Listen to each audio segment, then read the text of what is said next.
دوام یک سال اخیر 30 نفر ساکنان ولایت سوخت از بیماری سرایتی کووید 19 فوت دیدند. سرایت یافتگان این بیماری در عموم 4392 نفر را تشکیل داده است. در این باره معروف حاجی‌بایف معاون سردار ریاستی تندرستی ولایت ضمن نشستی خبری به روزنامه‌نگاران اطلاع داد و تاکید کرد که سرایت یافتگان اولین بیماری کرونا ویروس سنه 29 اپریل سال 2020 6 نفر اعضای یک عائله از جبار رسولوف و قید گرفته شده در بیمارخانه سرایتی بستری شده بودند. معروف حاجی‌بایف سبب کم بودن تعداد فوتیدگان بیماری کرونا ویروس در ولایت سوخت را چنین شرح داد.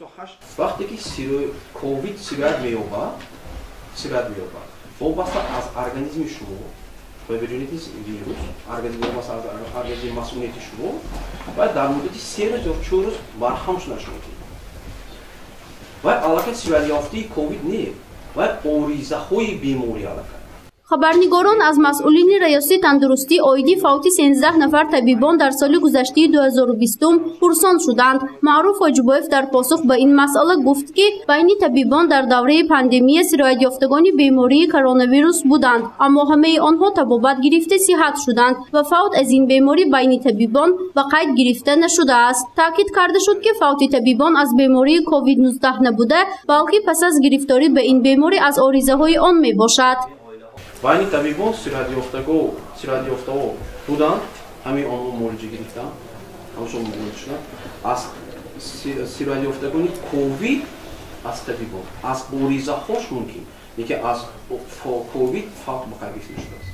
از شماره عمومی 4392 نفر صورت یافتگان بیماری کووید 19 که در ولایت سوخت به قید گرفته شده است، اساساً در 5 شهر و ناحیه‌ها تعداد این بیماری زیاد بودند. مثلا در شهر خوجند صورت یافتگان بیماری کرونا ویروس 547 نفر، ناحیه باباجان غفروف 521 نفر، استراوشان 338 نفر، پنجکین 519 نفر و در دیگر شهر و ناحیه‌ها تا 100 حادثگی به این بیماری به قید گرفته شده است. فوت آدمان از کرونا ویروس باشد در شهر خوجند 6 نفر، پنجکند 4 نفر و استراوشان و باباجان غفروف 3 حادثگی به قید گرفته شده است.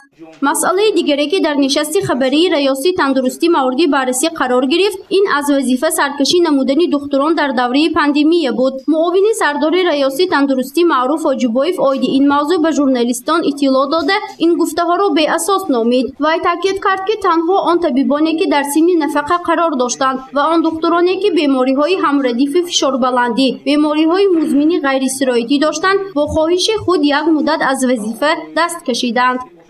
Реально табиб рӯз ман кор намекунам гуфтагиш не. Баъзе ҳамшира ё кормандони хурдитиби бисёрии онҳо занҳо мебошанд, дар сину соли нафақа ё сину соли калонтар мебошанд, онҳо баъзеашон вобаста аз вазъи саломатишон, шароити оилавиашон ё ҳамшираҳое ки ҳақиқатан ва ё ҳомиладор аст, фарзанди кӯдаки ноболиғи то сини 3 сола ё солона дорад ва чӣ кор мефармоед? Ман корманди табибони қаҳрамонии онҳо ман холям боварӣ дорам. ҳангоми зарурат ҳамаш омода кор мекунам. мо ягонта табиба боз ҳолатҳои ногавор аз кор баркунор кардаги мондаем.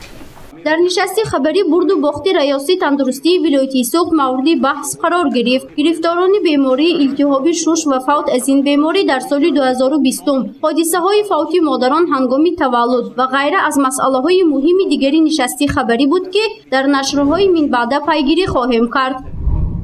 گزارش فرزانه شمسی و نسیم رحیموف برای برنامه اطلاعاتی خبر.